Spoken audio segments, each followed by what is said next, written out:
Pension भोगियों को मिली सौगात। 14 दिनों के बोनस का हक और 53% डा के साथ मिले ये बड़े तोहफे। पेंशन भोगियों के लिए सरकार ने नई सुविधाएं और लाभ घोषित किए हैं, जिसमें समय पर पेंशन भुगतान, रेलवे में सहायक की अनुमति, महंगाई भत्ते में वृद्धि और पेंशन भोगियों के लिए बोनस शामिल हैं।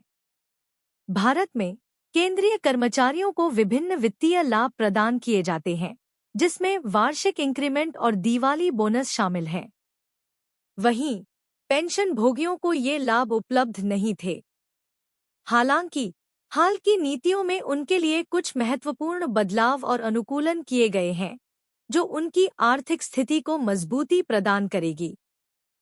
सबसे पहले भारत सरकार के अधीनस्थ विभाग DOPW ने यह आदेश जारी किया है कि पेंशन भोगियों को अब हर महीने की 25 तारीख को पेंशन का भुगतान किया जाना चाहिए। यह नीति पेंशन भोगियों को समय पर वित्तीय सहायता प्रदान करने का एक महत्वपूर्ण कदम है और यह सुनिश्चित करेगा कि बैंकों की ओर से किसी भी प्रकार की देरी पर कड़ी कार्रवाई की जाएगी। दूसरा, रेलवे से सेवानिवृत्त कर्मचारियों, जिनकी उम्र 70 वर्ष या उससे अधिक है, को अब AC कोच में यात्रा के दौरान एक सहायक को साथ ले जाने की अनुमति होगी। इससे पहले ये सहायक केवल स्लीपर क्लास में ही यात्रा कर सकते थे। यह बदलाव पेंशन भोगियों को अधिक सुविधा और सम्मान प्रदान करेगा।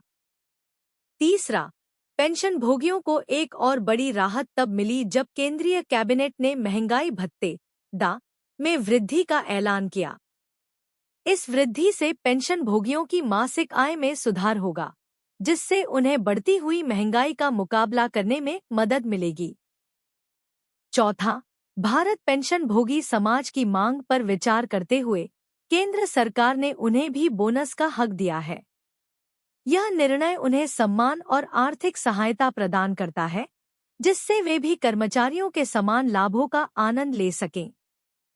इन नवीनीकरणों के साथ पेंशन भोगियों की वित्तीय स्थिति और जीवन शैली में सुधार होने की संभावना है।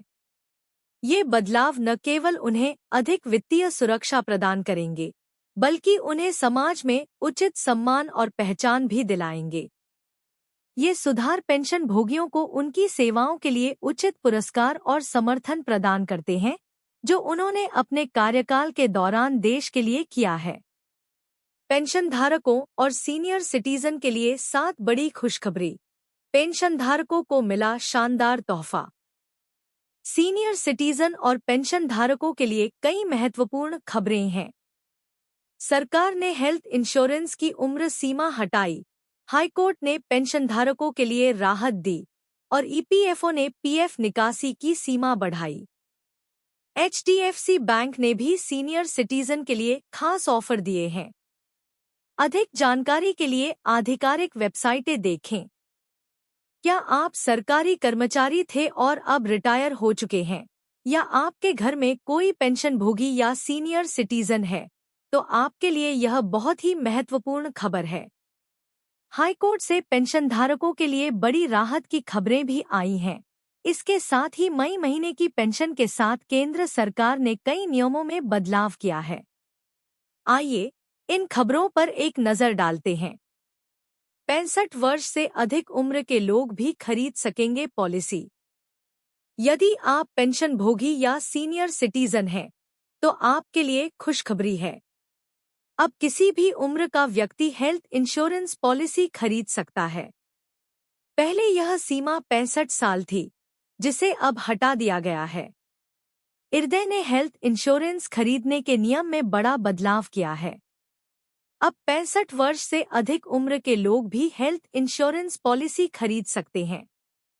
सेवानिवृत्ति कर्मचारियों को हाईकोर्ट से बड़ी राहत। पेंशन भोगियों को अब लंबित मामलों के लिए सालों साल कोर्ट के चक्कर नहीं लगाने पड़ेंगे। पंजाब और हरियाणा हाईकोर्ट ने आदेश दिया है कि अब सेवानिवृत्ति और पेंशन से संबंधित मामलों की सुनवाई रोज होगी और इनका निपटारा भी रोज किया जाएगा। यह आदेश हाईकोर्ट के जस्टिस गुरप्रीत सिंह ने जारी किया है। इलाहाबाद हाईकोर्ट से पेंशनधारकों को बड़ी खुशखबरी। इलाहाबाद हाईकोर्ट ने पेंशनधारकों को राहत देते हुए आदेश दिया है कि गलत वेतन भुगतान के आधार पर ग्रेच्युटी से काटी गई राशि को 6% ब्याज के साथ वापस किया जाए।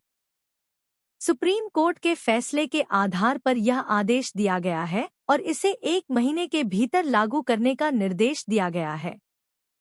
हिमाचल हाईकोर्ट का तोहफा। हिमाचल प्रदेश हाई कोर्ट ने सेवानिवृत्त कर्मियों को 2016 से बढ़े हुए संशोधित वेतनमान का लाभ देने के आदेश दिए हैं। जो कर्मी 2016 से 2022 के बीच रिटायर हुए थे, उन्हें भी अब इसका लाभ मिलेगा। जज ज्योत्सना दुआ ने यह फैसला सुनाया है। ईपीएफओ का बड़ा बदलाव। कर्मचारी भविष्य निधि संगठन ईपीएफओ ने पीएफ खाताधारकों को राहत दी है। अब खाताधारक अपने या अपने आश्रित के इलाज के लिए खाते से 1 लाख रुपए तक की राशि निकाल सकते हैं। पहले यह सीमा 50,000 रुपए थी, जिसे बढ़ाकर 1 लाख रुपए कर दिया गया है। यह बदलाव 16 अप्रैल 2024 से लागू हो चुका है। सीजीएचएस लाभार्थियों के लिए जरूरी सूचना। केंद्र सरकार स्वास्थ्य योजना सीजीएचएस के लाभार्थियों के लिए एक महत्वपूर्ण अपडेट है। आभा आईडी बनाने की समय सीमा बढ़ा दी गई है। अब आपको सितंबर 2024 तक आभा आईडी नंबर बनवाना होगा और अक्टूबर 2024 तक सीजीएचएस आईडी को आभा आईडी नंबर से लिंक करना होगा। एचडीएफसी बैंक का सीनियर सिटीजन के लिए तोहफा। एचडीएफसी बैंक सीनियर सिटीजन को अतिरिक्त 0.25% का ब्याज दे रहा है। सीनियर सिटीजन केयर एफडी में निवेश की आखिरी तारीख 30 मई 2024 है। एचडीएफसी बैंक 5 साल 1 दिन से लेकर 10 साल की एफडी पर 7.75% ब्याज दे रहा है। जून की पेंशन को लेकर बड़ी खुशखबरी। जून महीने की पेंशन के साथ महंगाई भत्ता डा का भुगतान किया जाएगा। पेंशनधारकों का महंगाई भत्ता 50% हो चुका है। जिनको अरियर नहीं मिला है, उन्हें भी इसका भुगतान जून महीने की पेंशन के साथ किया जाएगा। बैंक से पेंशन लेने वालों की पेंशन 25 तारीख तक और स्पर्श से पेंशन लेने वालों की पेंशन 30 तारीख तक खाते में जमा हो जाएगी। पेंशन योजनाओं की तुलना। योजना लाभ ब्याज दर समय सीमा। योजना ईपीएफओ लाभ चिकित्सा खर्च के लिए 1 लाख रुपए तक की निकासी समय सीमा लागू। योजना जगह आईडी बनाना और लिंक करना अनिवार्य ब्याज दर एन समय सीमा सितंबर 2024।